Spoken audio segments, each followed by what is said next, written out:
조갑제 TV 시청자 여러분 안녕하십니까? 저는 북핵 문제를 보는 데서 넓게 보면은 이렇다 하는 그 개념 설정을 설명하는데 이런 이야기를 몇 차례 했습니다. 이 북핵 문제는 남북 문제도 아니고 북한과 미국의 문제도 아니고 북한과 세계 전체의 문제가 되었다. 북한처럼 국력이 허약한 나라가 세계 전체를 상대로 해서 오래 갈 수는 없다. 김정은은 지는 게임이다. 어차피 유일하게 김정은한테 탈출구를 마련해 줄 수 있는 나라가 있다면 한국이다. 그러나 문재인 정부도 이렇게 구조적으로 김정은 대 세계의 구조로 바뀐 이 상황에서는 문재인 정부가 탈출구를 열어줄 수 있는 공간은 매우 좁다. 매우 좁다. 말하면 북한 정권을 물질적으로 도와주면은 대한민국이 오히려 같이 제재를 받게 된다. 그러니까 아무리 문재인 정부 이념 성향이 그렇다고 하더라도 김정은과 동반자살까지 갈 수는 없다. 그렇다면 김정은의 운명은 이미 정해져 있다. 더구나 중국이 지금 등을 돌리고 있다. 세계 역사상 이렇게 불리한 상황에서 살아난 정권은 없다. 저는 이렇게 이야기를 해왔는데 미국에서도 비슷한 이야기를 하는 사람들이 이제 생기기 시작을 했습니다. 빅터 데이비스 헨슨이라는 분이 있습니다. 이분은 미국에서 상당히 유명한 전사학자입니다. 전사학자들은 어떤 문제를 볼 때 과거의 전사, 과거의 예에서 어떤 인스피레이션을 찾습니다. 상상력을 찾는 거죠. 이분이 최근에 머큐리 뉴스라는 데 기고한 글의 제목이 북한과의 대결에서 누가 진짜 이기고 있느냐 하는 아주 흥미로운 제목인데 그 내용인즉슨 트럼프가 천천히 이기고 있다. 이런 표현을 썼습니다. 트럼프가 천천히 이기고 있다. 평창올림픽을 보면은 김정은이가 이기고 있는 착시 현상이 일어나는데 그것은 김정은이가 한국과 미국을 갈라놓으려고 한다. 한국과 미국을 갈라놓으려고 한다. 이런 수법을 쓰는데 역시 전사학자들은 관점이 좀 다릅니다. 이분 이야기는 냉전시대 때도 소련이 하던 수법이다. 그게 처음이 아니다. 소련이 유럽과 서유럽이겠죠. 서유럽과 미국을 떼어놓기 위해서 여러 번 그런 전략을 썼다. 그러니까 서유럽에 대해서는 미국이 절대로 당신들을 지켜주지 않는다. 우리가 핵으로 미국을 위협을 하면은 미국은 당신들을 지키기 위해서 워싱턴이 날아가는 그런 위험을 감수하지 않을 테니까 우리하고 잘해보자. 이렇게 나왔다는 겁니다. 요새 김정은이가 문재인 정부에 압박을 가하는 비슷한 논리라는 겁니다. 그러나 결국 어떻게 됐느냐? 실패했다는 거죠. 유럽과 미국을 갈라놓으려는 전략이 실패했으니까 결국은 김정은도 실패하게 될 것이다. 실패하게 될 것이라는 말은 그것은 문재인 정부가 현실의 벽에 부딪히게 될 것이다. 막 그런 뜻을 내포하고 있다고 보여집니다. 그러면서 이분은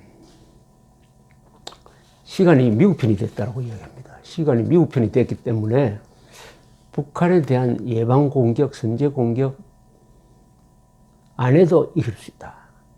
오히려 그런 것을 할 때는 어떠냐. 다른 수단이 다 없어가지고 그것을 마지막 수단으로 선택하는 것이지 지금 유리하게 돌아가는데 이기고 있는데 왜 그런 최후 수단을 쓰겠느냐. 이렇게 이야기를 하고 있습니다. 이기고 있다는 겁니다. 그러니까 지금 상황은 오바마 정부 때의 상황과는 완전히 달라졌다. 트럼프가 이기고 있다 하는 이유를 5개를 들었습니다. 첫째, 일본, 한국 그리고 미국은 다양한 미사일 방어 체제를 급격히 확대하고 있다. 이는 조만간 북한의 선제 공격 능력만이 아니라 중국의 선제 공격 능력도 종식시킬 것이다. 여기서 우리까지 집어넣는데 우리는 좀 아니지만 일본, 미국은 확실하게 지금 미사일 방어망을 2중, 3중으로 갖추고 있습니다. 우리는 그게 따라가지 않고 있습니다. 특히 일본은 이렇게 되면 어떻게 되느냐? 북한에 대한 미사일 방어일 뿐만 아니라 중국에 대한 미사일 방어도 된다는 겁니다. 이렇게 되면 중국이 곤란해요. 중국이 핵미사일로 일본을 위협할 수 있어야 되는데 일본이 완벽한 방어체제를 가지고 있으면은 안 먹히는 거예요. 미국한테 안 먹힌다. 핵 위협이 안 먹힌다. 이 미사일 방어 기술은 이 기술이 미사일 쏘는 기술보다 훨씬 더 어렵다고 합니다.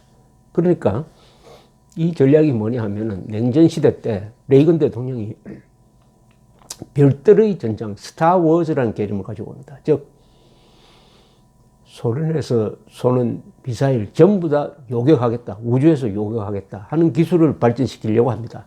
여기에 대해서 소련이 그것은 약속 위반이다. 무슨 약속이었느냐면 미국과 소련 사이에 이런 약속이 있었습니다. 미사일 방어망을 안 만들기로 합니다. 그걸 Mutual Destruction Assurance라고 그래요. 상호 확정 파괴. 미사일을 쏘면은 다 죽는다. 그러니까 미사일을 쏘면 안 된다.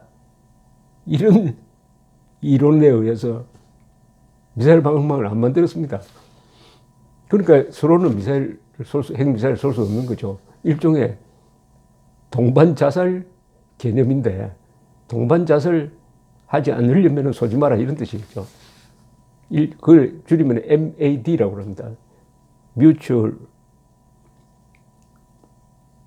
Destruction, Mutual Assurance Destruction 또는 Assured Destruction.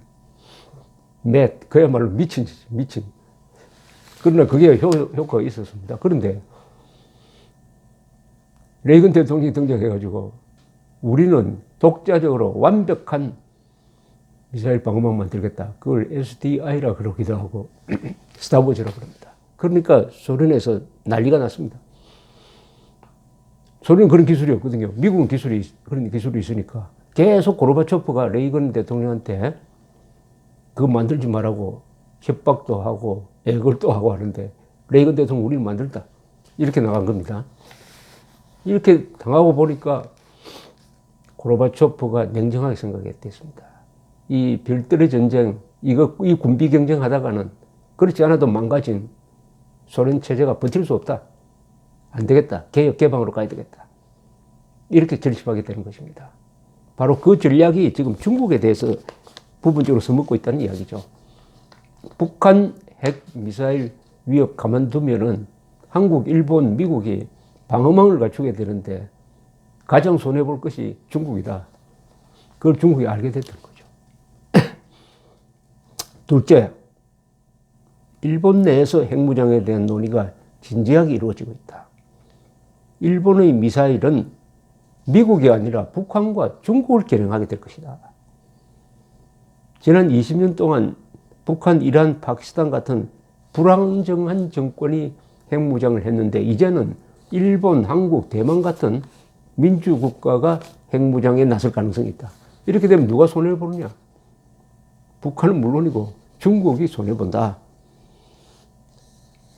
그러니까 이걸 중국이 알고 이제 방침을 바꾸고 있다 하는 뜻입니다. 셋째, 강력한 제재가 안 그래도 경제난에 시달리던 북한을 무너뜨리고 있다. 그런 증거가 나타나고 있다는 겁니다. 미국 경제는 호황이지만 중국 경제는 붕괴하고 있다. 중국은 이미 북한과의 국경지대에서 난민 대량 대거 탈출에 대비해서 수용소를 만들고 있다. 넷째, 그러니까 트럼프가 천천히 조용하게 김정은에게 이기고 있는 증거. 네 번째는 미국은 중국의 압박을 가하여 북한을 비핵화하도록 강요할 수 있는 다양한 수단을 가지고 있다.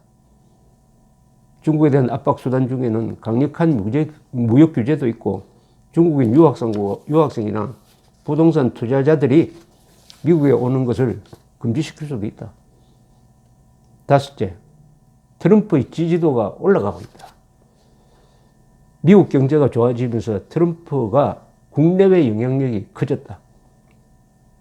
이렇게 되면 외국에 대한 영향력도 커진다. 여기에 맞춰가지고 외교, 국방 강요들과 보좌관들이 세계 각국을 돌면서 북한의 압박을 가하도록 독려하고 있다. 그렇지 않습니까? 요사이 보면은 펜스 부통령, 그리고 딜러슨, 마티스, 또 맥마스터 보좌관, 이 사람들, 헤일리, 유엔 대사, 둘러가면서 한마디씩 합니다. 그 목표가 다 가만두지 않겠다, 때린다, 이런 쪽으로 이야기를 하면서 세계 각국에 대해서 끊으라, 북한에 대한 원조 끊으라고 이야기를 합니다. 이런 분위기를 이 한국의 집권 세력, 좌파 세력이 안다면은 김정은과 손을 잡고 뭘 해보겠다는 그런 꿈을 접을 것이라고 생각합니다. 세상 돌아가는 것과 너무나 맞지 않다 하는 것을 이 빅터 데이비스 행슨이라는 분이 아주 잘 요약을 했습니다. 그러면서 이렇게 이야기를 합니다. 현 단계에서는 북한에 대한 예방 공격은 실수가 될 수 있다. 북한 폭격은 더 큰 전쟁을 유발하고 세계 경제를 혼란에 처하게 할 수도 있다. 북한 폭격은 자신 있는 행동이라기보다는 자포자기에서 나온 행동이 될 수가 있다. 현재의 핵위기 상황에서 미국은 암암리에 유리한 고치를 차지해 가고 있다. 반면에 북한은 더욱더 가난해지고 고립되어 가고 있다. 세계는 이런 사실을 잘 인식하지 못할 수도 있지만은 미국은 천천히 이기고 있다. 트럼프는 천천히 이기고 있다.